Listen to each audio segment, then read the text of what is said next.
Hello दोस्तों, स्वागत है हमारे YouTube चैनल पे, जिसमें कि आज हम लोगों को देखना है कि F8 का एरर कोड आ रहा है और हमारी एसी ठंडा नहीं कर रही है। तो F8 का एरर कोड वोल्टाज के इन्वर्टर एसी में अगर आपके आ रहा है तो आप उसको कैसे आइडेंटिफाई कर सकते हैं कि हमारा F8 का एरर कोड क्यों आ रहा है। तो दोस्तों, आज हम इस वीडियो में इसी के बारे में बात करेंगे कि F8 का एरर कोड आ रहा है तो आप उसको कैसे ठीक कर सकते हैं।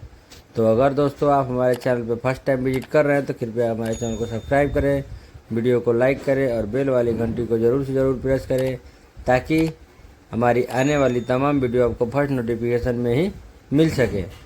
तो दोस्तों, अगर आपके वोल्टाज के इन्वर्टर एसी में F8 का एरर आ रहा है तो आपको सबसे पहले क्या करना होगा कि किसी भी एरर कोड को जानने के लिए सबसे पहले हम लोगों को ऊपर की साइड में जाना होगा जहाँ पे हमारा आउटडोर लगा है। तो यहाँ पे देख सकते हैं हम लोग यहाँ पे आउटडोर के पास में आ गए और हमारा फैन भी यहाँ पे चल रहा है और कंप्रेसर भी चल रहा है, लेकिन ये सिंगल स्पीड में ही चल रहा है क्योंकि इसका कंप्रेसर वेरिएबल स्पीड होता है।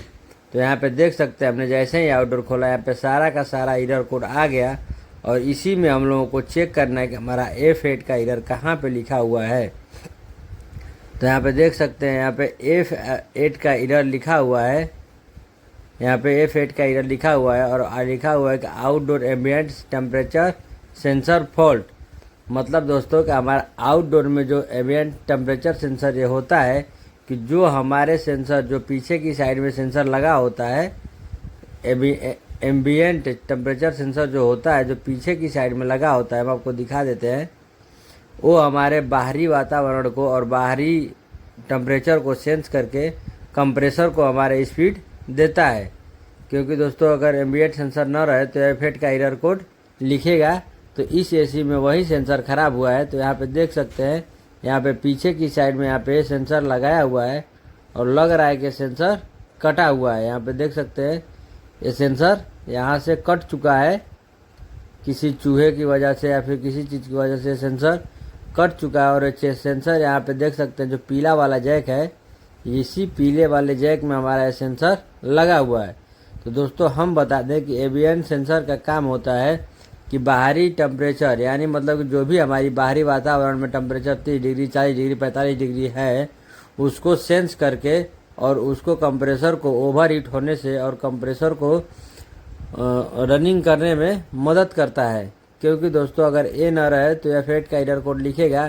तो अगर उस सिचुएशन में हमारा कंप्रेसर तो ठंडा करेगा लेकिन उतना अच्छा कूलिंग नहीं करेगा जितना अच्छा हमें रूम में कूलिंग होना चाहिए, क्योंकि ये सिंगल स्पीड पे ही कंप्रेसर हमारा चल रहा है, क्योंकि 3 स्पीड इसमें कंप्रेसर नहीं पकड़ रहा है।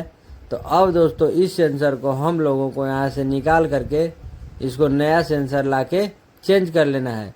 तो दोस्तों कभी भी याद रखें, आपके इन्वर्टर एसी में कभी भी कोई भी एरर कोड लिखे तो आपको कुछ नहीं करना है, आपको सीधे ऊपर की साइड में जाना है और ऊपर की साइड से हम लोगों को ऊपर का प्लेट खोलना है और एरर कोड देख लेना है कि हमारा एरर कोड कौन सा लिख रहा है और क्या प्रॉब्लम हो सकता है।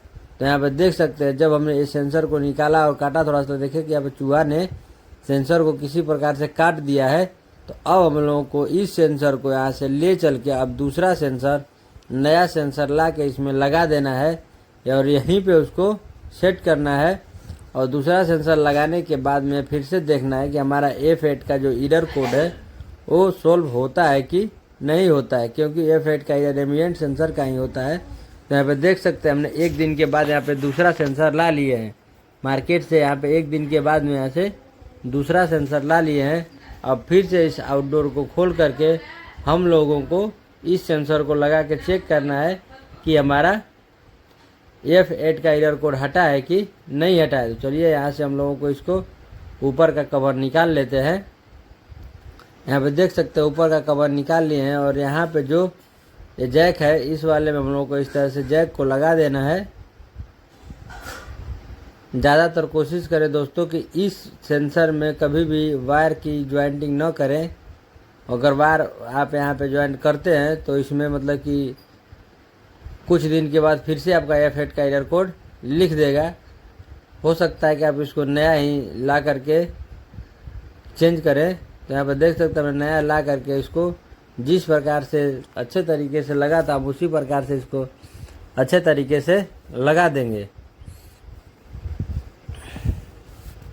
तो यहाँ पे देख सकते हैं हमने इसको यहाँ पे इसको इस तरह से फिट कर दिया। अब हमारा यहाँ का काम दोस्तों ओके हो गया है। अब यहाँ से हमारा टेम्परेचर सेंस करेगा और हमारा कंप्रेसर को 3 स्पीड में रन कराने में मदद करेगा। तो चलिए अब यहाँ पे तो हमारा काम फाइनल हो गया। अब इसको हम लोग बंद कर देते हैं और बंद करने के बाद में अब फिर से हम लोग नीचे से इंडोर को चला करके देखते हैं कि हमारा F8 का एरर कोड आ रहा है कि नहीं आ रहा है। तो हमने यहाँ पे सेंसर लगा दिया है और यहाँ से हम लोगों ने इंडोर भी ऑन कर दिया है। कुछ ही देर बाद में हमारी आउटडोर की सप्लाई आ जाएगी। यहाँ पे देख सकते हैं अभी पंखा नहीं चल रहा है। अब हमारा यहाँ से पंखा चलना भी स्टार्ट हो जाएगा। चलिए कुछ देर हम लोग वेट कर लेते हैं क्योंकि अभी तक हमारा पंखा नहीं चला है। तो देख सकते हैं यहाँ पे हमारा पंखा चलना चालू हो गया है।